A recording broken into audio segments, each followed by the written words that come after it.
Look at this map of the Arabian Peninsula. Medina stood as a solitary outpost surrounded by hostile factions. When companions marched toward Mecca for a peaceful pilgrimage, the Quraysh army blocked their path, halting the advance at Hudaybiyyah. Diplomacy sat on a knife edge. After Uthman bin Affan was sent to negotiate, a false report of his death sparked absolute commitment. Under a tree, the companions took the oath of Bayat el-Ridwan, swearing to stand their ground. Uthman returned, but the resulting treaty was difficult for many to accept. It forced the Muslims to return home without their pilgrimage and return any Meccan defectors. On the surface, the agreement looked like a stinging setback. In reality, that document secured a 10-year truce in the south. By neutralizing the Quraysh, the Prophet ensured his southern border was safe, allowing the Muslims to turn their focus toward a more immediate, heavily fortified threat in the north. This is Khaybar. Located in northern Arabia, this wealthy oasis was a center of agricultural power, protected by stone fortresses and vast date groves. The leaders within these walls were not merely observers. They were using their wealth to fund and incite a coalition of tribes to launch a massive, coordinated attack on Medina. While Hudaybiyyah required diplomatic restraint, Khaybar presented an active military conspiracy that could only be stopped through a direct, decisive campaign. Leadership here required a balance, showing the patience to secure a peace treaty on one front, while maintaining the readiness to execute an essential military strike on the other. In the month of Rajab, the 7th year after the Hijrah, an army of 1,600 fighters mobilized.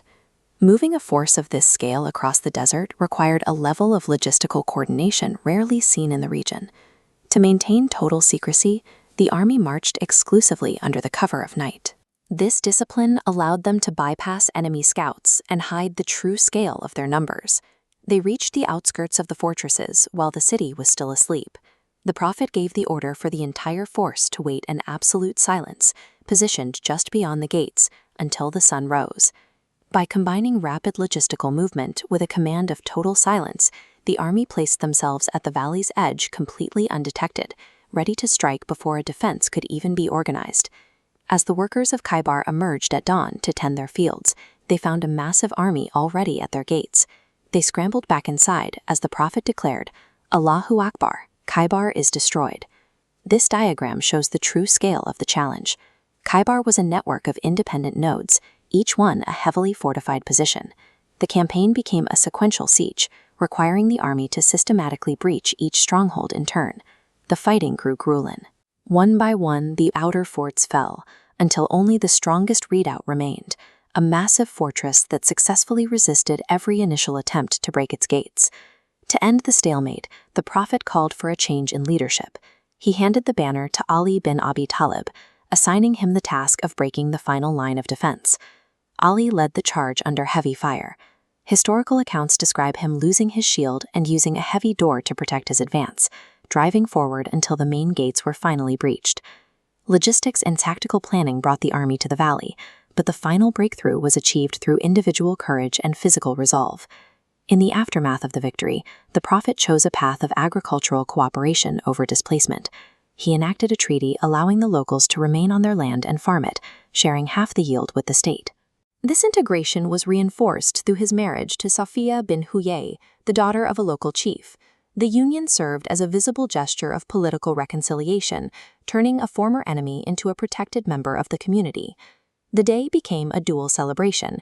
Just as the final fortress fell, Ja'far bin Abi Talib returned from his long exile in Abyssinia.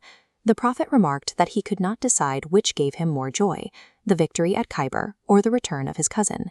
The events of this year demonstrate a clear progression from the political patience at Hudaybiyyah to the logistical discipline in the desert and the physical courage at the gates. Studying the Seerah provides a specific record of how faith-driven leadership manages conflict, logistics, and mercy. It is a study in how to be a smart, resilient leader in any environment. To build your own foundation in Islamic history and values, Muslim Academy offers live one-to-one classes. Their expert teachers guide students through Arabic, Quran recitation, and Islamic studies. Click the link in the description to start with a free trial class today.